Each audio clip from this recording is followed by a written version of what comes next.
اکتوبر 1951 سے اپریل 1953 تک پاکستان کے وزیر اعظم رہنے والے خواجہ نظام الدین جب بنگال میں چیف منسٹر تھے تو اس وقت کسی نے انہیں ایک ہفتے کے وقفے سے رات کے کھانے کی دعوت دی، جو انہوں نے خوش دلی سے مان لی کہ ہم مقررہ رات 8 بجے پہنچ جائیں گے۔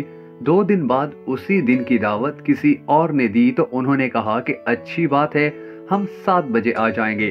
2 دن بعد کسی اور نے بھی اسی دن کی ہی دعوت دے ڈالی تو کہا بہت اچھی بات ہے، ہم آپ کے ہاں 9 بجے پہنچ جائیں گے۔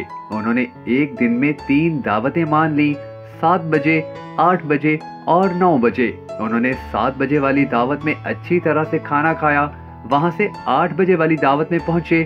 ابھی کھانا کھاتے ہوئے درمیان میں ہی تھے کہ طبیعت خراب ہو گئی۔ گھر تشریف لائے، ڈاکٹر کو بلایا۔ صبح سیکٹری حاضر ہوا تو اسے کہا، ارے میاں تیسری جگہ ٹیلی فون کرو۔ سیکٹری نے کہا، جی وہ تو میں نے رات کو ہی کر دیا تھا کہ طبیعت خراب ہو گئی ہے، تشریف نہیں لا سکتے۔ کہنے لگے کہ ارے نہیں، وہاں سے دریافت کرو کہ انہوں نے پکایا کیا تھا۔ یہ کہانی ہے پاکستان کے ایک ایسے وزیر اعظم کی کہ جنہیں ان کے دور حکومت میں قائد قلت اور حازم الدین جیسے خطاب دیے گئے۔ آپ سن رہے ہیں بھکر نیٹ ورک کی براڈ کاسٹ اور میں ہوں شکیل حیدر۔ پاکستان کے سابق وزیر اعظم خواجہ نظام الدین شاید اس ملک کے واحد وزیر اعظم تھے کہ جنہیں دفن ہونے کے لیے 2 گز زمین بھی ادھار دی گئی تھی۔ انہوں نے آڑے وقت میں ملک کے لیے بہت سی قربانیاں دیں، مسلم لیگ اور تحریک پاکستان کی دن رات خدمت کی۔ مثلا جب ہندو اخبارات نے مسلمانوں کا ناطقہ بند کر کے رکھا تھا تو اسی نظام الدین نے اپنی تمام آبائی جائیداد بیچ کر مسلمانوں کا انگریزی اخبار سٹار آف انڈیا کلکتہ سے جاری کروایا اور خود کلاش بن کر بیٹھ گئے۔ قربانی کے ایک ایسے مجسمے کو کس طرح بے آبرو کر کے ہمیشہ کے لیے سیاست سے نکال دیا گیا، یہ ایک انتہائی تکلیف دہ کہانی ہے۔ حکومت چھن جانے کے کچھ عرصے بعد وہ ریونیو وزیر کے پاس درخواست لے کر آئے کہ ان کو سندھ میں زمین کا تھوڑا سا غیر آباد ٹکڑا دیا جائے جہاں وہ مرغ بانی کر کے فاقہ کشی سے بچنے کا بندوبست کر سکیں۔ زمین تو انہیں مل گئی مگر مرغی خانہ نہ بن سکا۔ مجبوراً در بدر خاک بسر وہ اپنا یہ حال لے کر ڈھاکہ پہنچے اور وہاں پاکستان کے دوست اور دشمن قائد اعظم کے اس قریبی ساتھی کا یہ حشر دیکھ کر حیران رہ گئے۔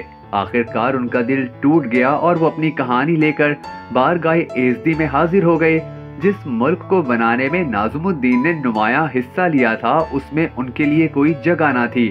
ان کے دور میں مذہبی فسادات کے نتیجے میں مارشل لا لگایا گیا۔ انہی کے دور میں بنگالی زبان کو قومی زبان قرار دینے کی تحریک چلی اور اس کے بعد کئی لوگ مارے گئے۔